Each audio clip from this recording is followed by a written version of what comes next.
My name is Grayson Randolph, and I built Miami's most exclusive nightclub from the ground up.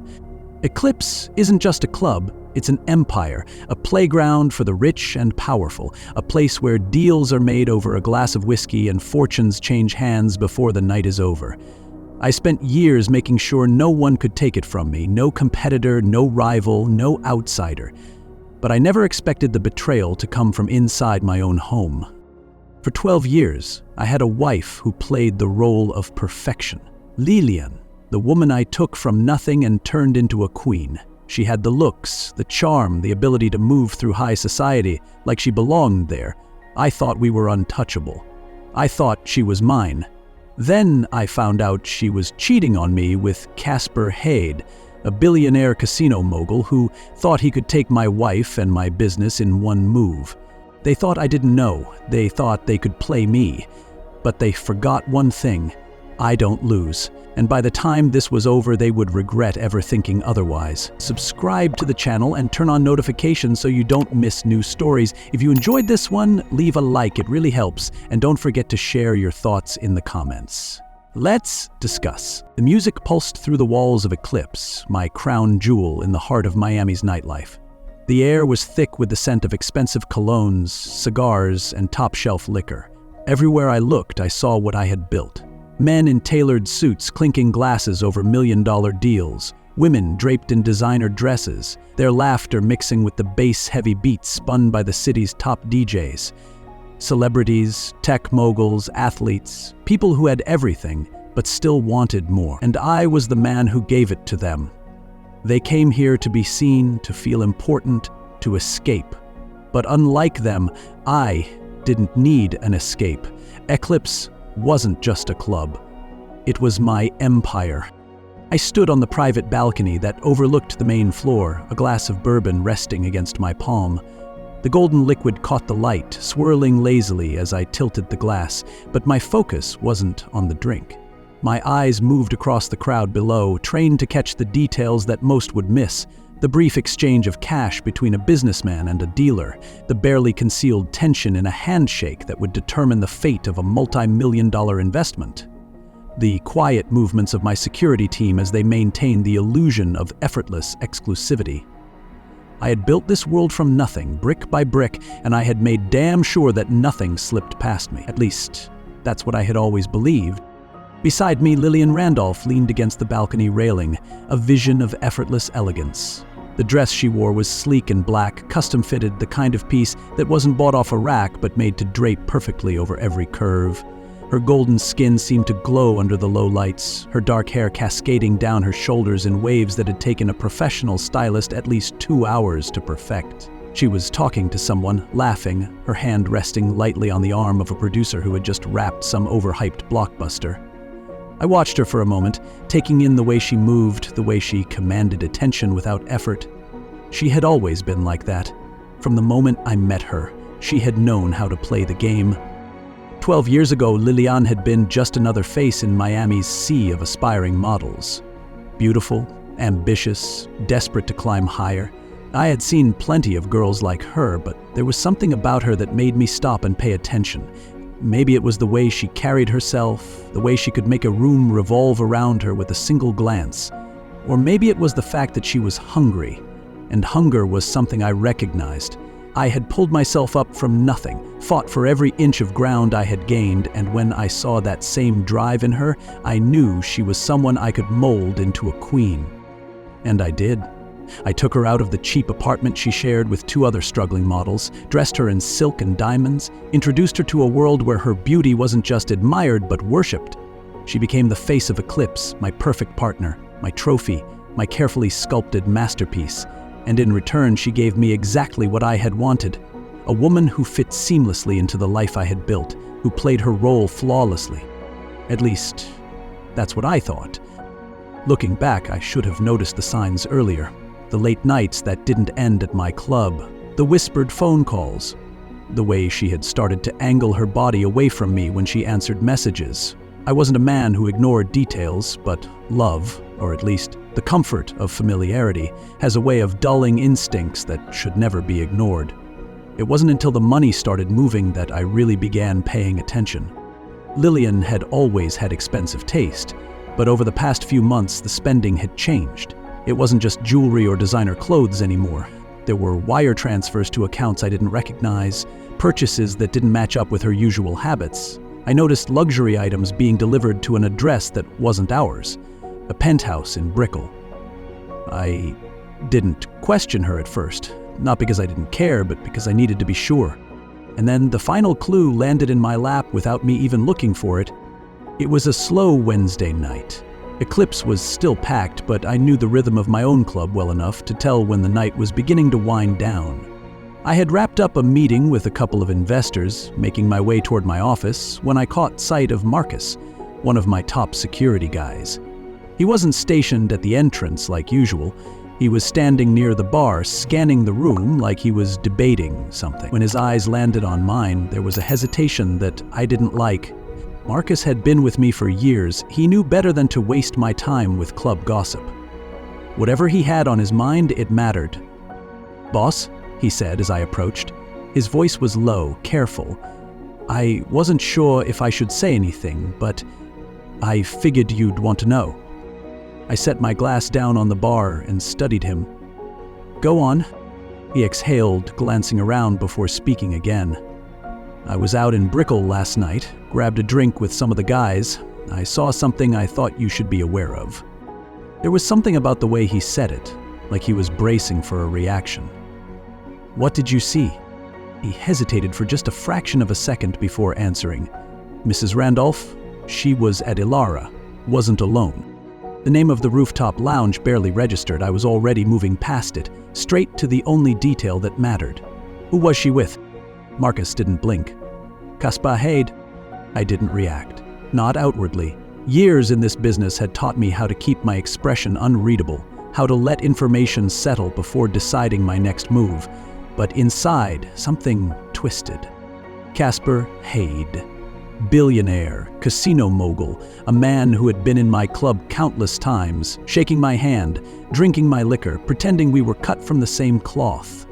We had done business together, made money together, and now he was sitting across from my wife in a bar, comfortable enough that my own security recognized the situation for what it was. I picked up my glass, took a slow sip, and let the warmth of the bourbon settle in my chest. If Lillian had been careless enough to be seen with Caspar, it meant one of two things. Either she was arrogant, thinking I wouldn't notice, or she wanted me to find out. Neither option worked in her favor. I nodded once at Marcus. "Appreciate it." He dipped his head and stepped back, knowing better than to say anything else. I stood there for a long moment, watching the ice melt in my glass, my mind already running through scenarios. If it had just been an affair, I might have handled it one way. But Caspar wasn't the kind of man who did anything without a reason. And that meant this wasn't just about sex. This was about power, and that was her first mistake. I didn't confront her, not that night, not the next day. I had built my entire empire on patience, on knowing when to strike and when to wait. People like Caspar Haid made their moves fast, thinking they could seize what they wanted before anyone caught on. That's what separated men like him from men like me. I never made a move unless I was already 3 steps ahead. So I played my role. I kissed Lillian when she came home late, smelling of expensive perfume and deception. I watched as she scrolled through her phone at dinner, her face lit by the screen as she smiled at messages she thought I would never see. I let her believe I was the same man she had married, the one who had lifted her out of obscurity and placed her on a pedestal, blind to the cracks forming beneath it. But behind the scenes, I was already unraveling her carefully constructed web. The first thing I did was have my people go through her financial records, tracing every transaction, every transfer, every purchase she thought I wouldn't notice. The penthouse in Brickell wasn't in her name. It was leased through a shell company, one of many that Caspar had set up to keep his assets clean. But it didn't take long to find the payments Lillian had made. Jewelry, designer clothes, a new car, all linked back to that address. She had built a second life for herself, one funded by both my money and Caspar's. That told me everything I needed to know. The second thing I did was tighten my grip on Eclipse. Casper had been getting comfortable, slipping into my world like he belonged there. That ended now. I had my security team start keeping detailed records of his movements, who he spoke to, how long he stayed, what business he conducted under my roof. It wasn't hard to see the pattern forming. He wasn't just coming to the club for pleasure. He was here for something bigger. He was making connections, whispering deals over drinks, testing the waters to see who would bite, and some of them had. That was when I knew this wasn't just about taking my wife. Casper was trying to take my empire. I had seen men like him before, corporate sharks who thought that money made them untouchable. But Miami didn't work like that. It wasn't just about how much you had in the bank. It was about who owed you favors, who would bleed for you when the time came. Casper had wealth, but he didn't have roots. He didn't understand the weight of loyalty, the kind that couldn't be bought. The final piece fell into place a week later.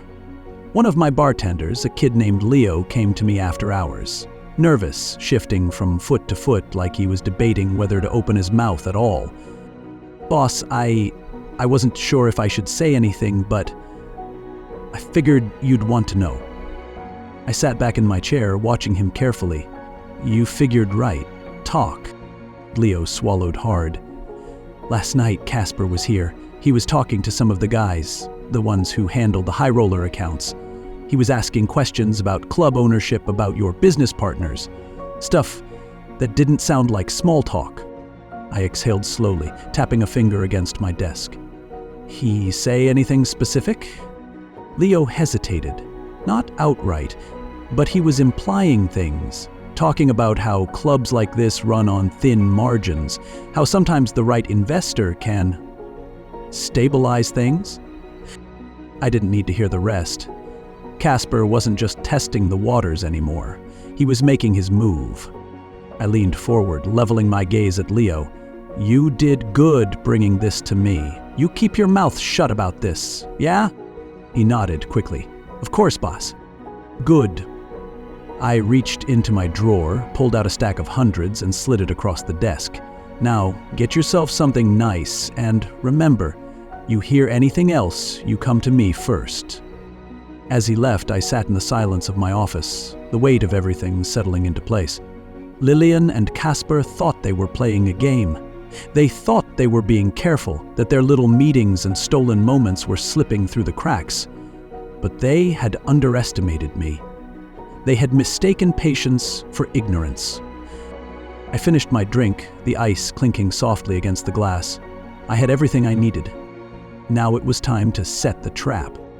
I didn't need to rush. I had time, and more importantly, I had control. Casper and Lillian were moving under the assumption that I was oblivious, that I was too busy running my empire to notice the cracks forming beneath my feet. That was their mistake. They were reckless, drunk on their own arrogance, convinced that they were the ones pulling the strings. But they weren't playing against some clueless businessmen who didn't understand the streets. I had built my kingdom from nothing, and no one was going to take it from me. The first step was making sure I knew exactly how far their plan had gone. I had my team dig deeper into Casper's financials, tracing any attempts he'd made to buy influence within my club. It didn't take long to find out that he had been quietly making offers to some of my junior investors, dangling promises of high returns and exclusive stakes in his casinos. He was planting seeds, waiting to see who would bite. A few had. Not enough to be a real problem, but enough to make it clear that Casper wasn't just looking to chip away at my business. He wanted to take Eclipse from me entirely. Lillian, of course, was his leverage. She wasn't just sleeping with him. She was feeding him information. The accounts she had access to, the deals she overheard, the people she knew I trusted. She wasn't just betraying our marriage, she was actively working to dismantle everything I had built. It wasn't enough for her to leave me. She wanted to trade up. She wanted to stand beside a man she thought could offer her more, thinking that Casper's wealth made him untouchable, that I wouldn't dare retaliate. That was her second mistake. I let the days pass without any sign that I knew. I played the devoted husband, the one who didn't suspect a thing, the one too caught up in his own business to notice the way his wife slipped out late at night. And then When I was certain that they had no idea I was watching, I made my move. First, I started planting false information. Casual conversations with my investors, subtle hints about a major financial deal on the horizon, rumors about a potential partnership with an international firm. I made sure it trickled down through the right channels, that it seemed natural, like something Lillian might overhear without realizing it was meant for her. And just as I expected, she took the bait. Within 48 hours, that same information found its way back to Casper. He was playing right into my hands, making calls, trying to position himself for a move that didn't exist. Then I had my security team start pulling back, just a little, just enough for Casper to think that he was getting away with something, that the bribes he had offered to a few of my people were starting to pay off. I let him think that he was gaining ground, that Eclipse was slipping through my fingers. I let Lillian believe that she had won, that she was on the verge of stepping into a world where she wouldn't need me anymore. And finally, I set the stage for the final act. I reached out to some of my contacts. The ones Casper had never met, the ones who operated in the shadows of Miami's high society, people who didn't just hold influence, but who decided the way money and power flowed through this city. I let them know that Casper was making moves, that he was overstepping, that he was trying to play a game he wasn't built for. And once the right people knew, I made sure that Casper was invited to Eclipse's biggest event of the year. A night where every major player in Miami would be present, where every connection, every deal, every whisper of influence would be on full display. A night that Casper and Lillian wouldn't be able to resist. A night where they thought they would be celebrating their victory. They had no idea that by the end of it, they would lose everything. The night of the Eclipse Gala arrived, and with it the perfect stage for what was about to unfold. The annual event was a staple of Miami's high society, a night where the wealthiest, most influential people gathered under one roof, dressed in custom suits and designer gowns, sipping champagne worth more than most people's rent. It was a spectacle, a place where deals were made with a handshake, where alliances were forged over whispered conversations, where reputations were built and destroyed in the space of a few hours. And tonight, that destruction would belong to Casper and Lillian. I had planned every detail down to the second. My team had been working behind the scenes for weeks, pulling security footage, gathering financial records, ensuring that when the time came, there would be no escape. Every conversation Casper had in my club, every bribe he had attempted, every transfer of funds Lillian had facilitated, it was all documented, waiting for the right moment to be revealed. The only thing left was to let them walk into their own execution. The venue was immaculate. Chandeliers cast a golden glow over the grand hall, the reflection of crystal glassware dancing across the polished marble floors. The city's elite moved through the space like they belonged there, their laughter a carefully crafted performance, their smiles never quite reaching their eyes. Music hummed through the air, a perfect blend of sophistication and excess.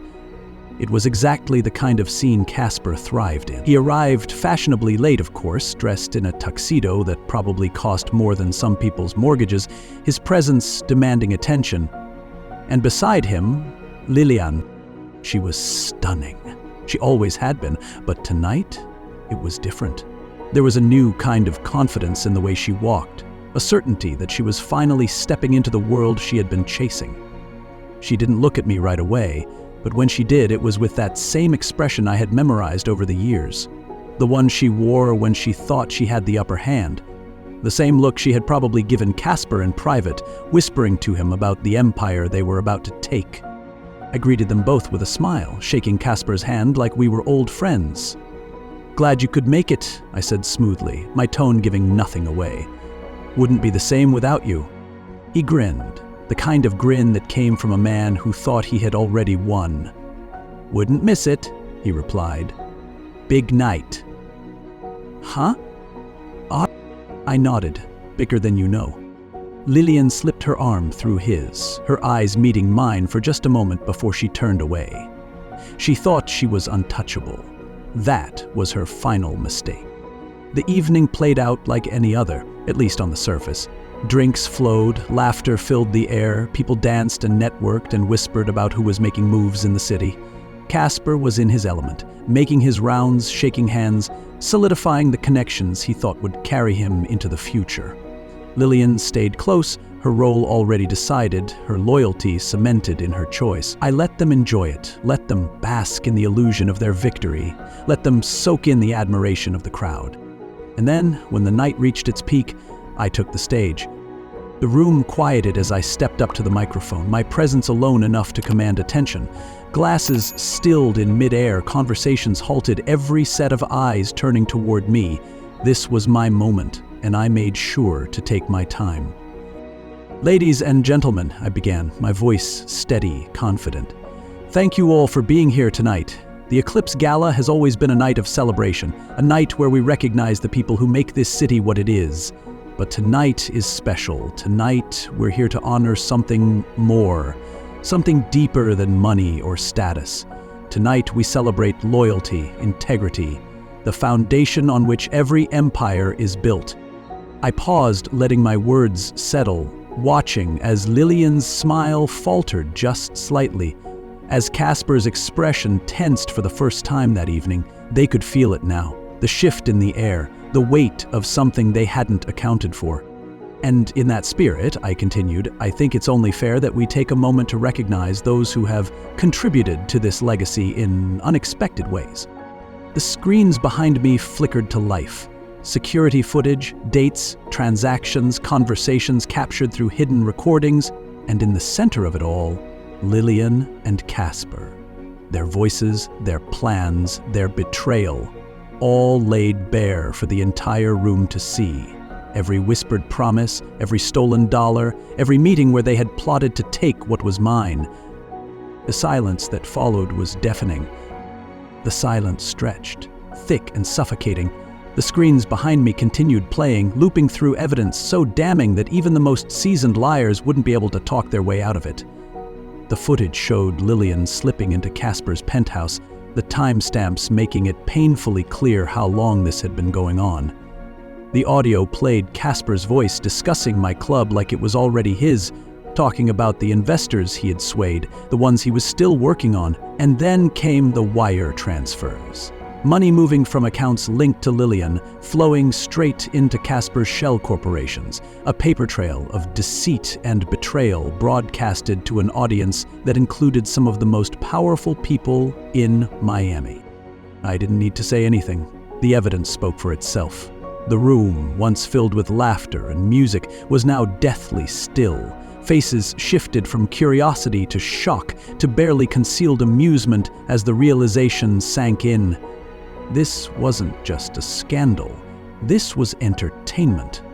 A live execution at a black tie event.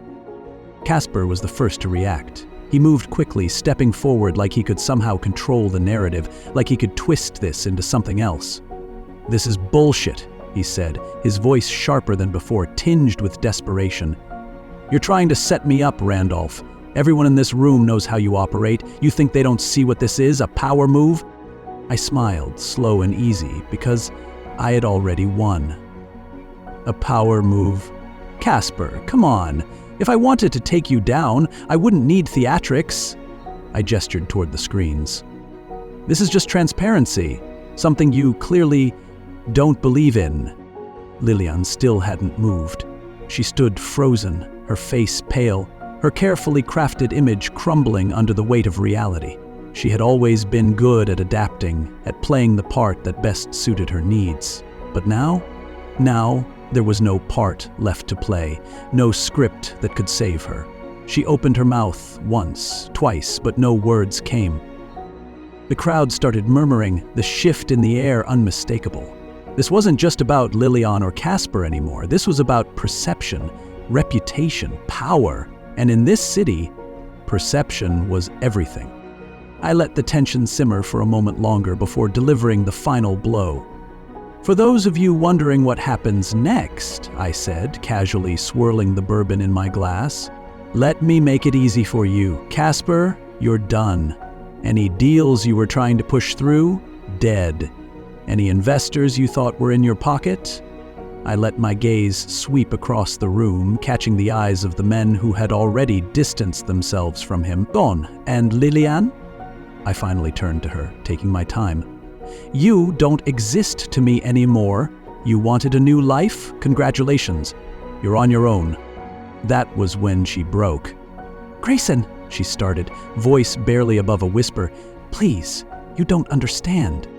I tilted my head slightly, as if considering her words, as if there was anything left to understand. Then I leaned in just enough that only she could hear me. I gave you everything, and you threw it away for a man who couldn't even protect you. And just like that, the last bit of fight left her. Casper turned on her, then furious and panicked. You told me this wouldn't happen. You said... I said you were an idiot, I interrupted smoothly, and you just proved me right. The security I had stationed near the exits finally stepped forward, calm but firm. Casper understood immediately. This wasn't just about humiliation. This was exile. He would be escorted out, stripped of whatever connections he thought he had, left to fend for himself in a city that didn't forgive mistakes like his. As for Lillian, no security was needed. She didn't have anywhere to go. I watched as Casper was removed from the room, the weight of what had just happened settling over him. The moment he was gone, the music picked up again, conversations resumed, laughter returned, because in this world, power didn't pause for the fallen. And tonight, everyone had just witnessed exactly who held the throne. I raised my glass, took a slow sip, and let the night move forward without them. By the time the gala ended, Casper Haid was a ghost. His name, once a staple in Miami's elite circles, had become something to be whispered about behind closed doors. Investors who had once entertained his offers suddenly weren't returning his calls. His casino deals stalled. His high-roller clientele found other places to spend their money, and the people he thought would back him started to distance themselves like he carried a disease. That was how it worked in this city. You weren't ruined by a scandal itself. You were ruined when the people with power decided you weren't worth the trouble. Lillian, on the other hand, didn't disappear right away. For a few days, she tried to maintain the illusion that she still belonged in this world. I saw her name pop up in gossip columns, always attached to some forced smile at an event she had no business attending anymore. I heard about her trying to reach out to people she once called friends, only to be met with cold indifference. She wasn't rich enough, powerful enough, or feared enough to survive this on her own, and that was the difference between us. She had spent our marriage basking in the life I had built, thinking that as long as she looked the part, she would always belong. But power wasn't about the clothes you wore or the places you were seen. It was about who was willing to stand beside you when things fell apart. And when the dust settled, Lillian was standing alone. She called, of course, several times. At first, she left voicemails, soft, broken apologies, begging me to just talk to her. Then came the texts, the ones where she tried to explain, to justify, to rewrite the story in a way where she wasn't the villain. I didn't answer. There was nothing left to say. A week after the gala, she showed up at my penthouse. I knew she would. The doorman called up to let me know she was downstairs, asking if I wanted him to send her away. I told him to let her in. I wasn't hiding from her. She had made her choices, and now she had to stand in them. When I opened the door, she looked different. Not physically, she was still as beautiful as ever. Still the same woman who had turned heads in every room she walked into, but the confidence was gone. The arrogance. She looked smaller somehow, like she had finally realized that she had stepped off a ledge without checking if there was anything to catch her. Grayson, she breathed, like she hadn't been sure I would actually let her in. Please, just 5 minutes. I stepped aside, letting her walk past me into the living room. She hesitated before sitting down on the couch, her hands folded in her lap, her fingers twisting together like she didn't know what to do with them. I didn't mean for it to happen this way, she started. I swear, I got caught up. Casper made me believe that we could... I held up a hand, cutting her off. Don't say his name in my home. She flinched, but nodded. I leaned against the bar, watching her, waiting. I wanted to hear what she thought she could possibly say to fix this. I know I messed up, she said, voice trembling just enough to be convincing. I was stupid, Grayson. I thought... She swallowed hard, shaking her head. I don't even know what I thought, but I never wanted to lose you. I let out a slow breath, taking a moment before answering. You lost me the second you chose him. The second you decided to help him take what I built. Tears welled in her eyes, but I wasn't moved. I had seen her cry before. I had watched her turn emotions on and off like a switch, using them to bend people to her will. The problem was, she had forgotten who she was dealing with. I don't have anywhere to go, she admitted, her voice barely above a whisper. Grayson, please, just until I can figure things out. And there it was. The real reason she was here. This wasn't about love or regret or some desperate attempt to fix what was broken. This was survival. Lillian had spent her whole life attaching herself to men who could give her the life she wanted, and now she was realizing that she had burned every bridge except for mine. I set my glass down, walked over to where she sat, and crouched in front of her so we were at eye level. I gave you everything, I said, my voice calm, measured. And you gambled it away for a man who couldn't even hold his ground. Now you want me to clean up your mess? Her breath hitched. I just need time. Oh, you don't have it. A tear slipped down her cheek and she reached for my hand. I let her touch me, let her fingers cling to mine like she thought there was still something here for her to hold on to. Then I pulled away. Goodbye, Lillian. For a moment, she just sat there, like she was trying to process the fact that this was really happening. Then she nodded, standing slowly. She didn't argue, she didn't beg, she just walked to the door, pausing only once before stepping through it. The moment she was gone, I exhaled, rolling my shoulders like I was shaking off the weight of the past. It was over. That night, I sat on the rooftop terrace, a cigar in one hand, a glass of bourbon in the other, looking out over the city that was still mine. Everything I had built, everything I had fought for, it was still here, untouched. Lillian and Casper were nothing more than a cautionary tale now, a reminder that power didn't belong to the ones who reached for it recklessly. It belonged to the ones who knew how to hold it, and I wasn't letting go.